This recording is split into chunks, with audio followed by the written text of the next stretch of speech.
அப்பா நியூஸ் பார்த்தனீங்களே, ஊரில் ஆஸ்பத்திரிக்கு போகிற தமிழ் பொம்பளைகளுக்கு சிங்கள டாக்டர்மார் கட்டாய கருக்கலைப்பு செய்கிறாங்களாம். என்ன அங்கே அது மட்டுமே நடக்குது.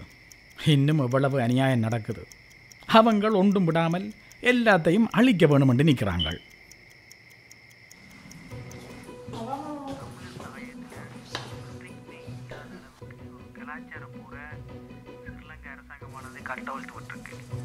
உலகத்தில் எந்த ஒரு அரசாங்கமும் செய்ய முடியாத கீழ்த்தரமான வேலையை ஒரு கலாச்சார போர்ன்ற ரீதியில் ஸ்ரீலங்கா அரசாங்கம் மேற்கொண்டு கொண்டிருக்கு. நீங்கள் சொல்ல வருவது எனக்கு தெளிவாக புரியவில்லை. தமிழர்களாகிய எங்களுக்கு கலாச்சார ரீதியாக மிக பழமையான ஒரு பின்னணி இருக்கின்றது. அந்த வகையில் கலாச்சார ரீதியாக என் மீது போர் தொடுப்பது என்பது சாத்தியமா? நிச்சயமாக சாத்தியப்படும். ஆனாலும் அது இலகுவான ஒரு போராக இருக்க போவதில்லை. அது ஸ்ரீலங்கா அரசாங்கத்துக்கு நன்றாக தெரிந்து கொண்டிருக்கு. அதனால தான் திட்டமிட்ட ரீதியில் காய்களை நகர்த்தி மிக மெதுவாக காய்களை அதுவும் அதே நேரம் திட்டமிட்ட ரீதியில் நகர்த்தி கொண்டிருக்கிறார்கள்.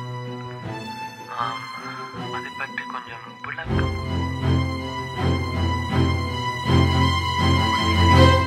வடக்கு கிழக்கு மாகாணங்களில் போதைப் பொருளண்டா என்ன என்றே தெரியாத ஒரு காலம் இருந்தது. இன்றைக்கு படையினரால் இலவசமாக அது வழங்கப்பட்டு கொண்டிருக்கின்றது. பெண்கள் மீது பாலியல் வன்கொடுமைகள் முன்னைக்கு இருந்த அளவுக்கு விட, போர்க்காலத்தில் இருந்த அளவுக்கு விட இன்றைக்கு மிக மிக மிக அதிகமாக இருக்கிறது. இவையெல்லாம் ஒரு கலாச்சார போர் என்ற ரீதியில் முக்கியமான அம்சங்கள் தான். என்னப்பா யோசிக்கிறீங்க? பதில்களை நாம் எப்படி சொல்ல போகின்றோம்? நாங்கள் இங்கே ஏனப்பா புலத்தில் போராட வேணும். எங்களுக்கு மட்டும் இப்படி நடக்குது. போராடுற போராட்டம் தான் எங்களுடைய இனத்தை தலைவிதிக்கான பாதையில கொண்டு நகர்த்தும். நாங்க போராட நீங்களாவது பார்த்துட்டு இருக்கலாம் தான். ஓடி போட்டு தேவையில்லாத பிரச்சனை. வருகின்ற புதன்கிழமை போராட்டம் பண்ணப்பட்டிருக்கு. இங்க எல்லா மக்களுமே போராட வரணும். போராட ஏன் போராட வேணும் என்ற தேவையை நீங்க உணர்ந்து கொண்டிருப்பீங்க. பிரச்சனை இருக்கிறான் அங்க பிரச்சனையா இங்க போராட வாங்குவான். நாங்கள் போராடி கொண்டிருக்கிறோம்.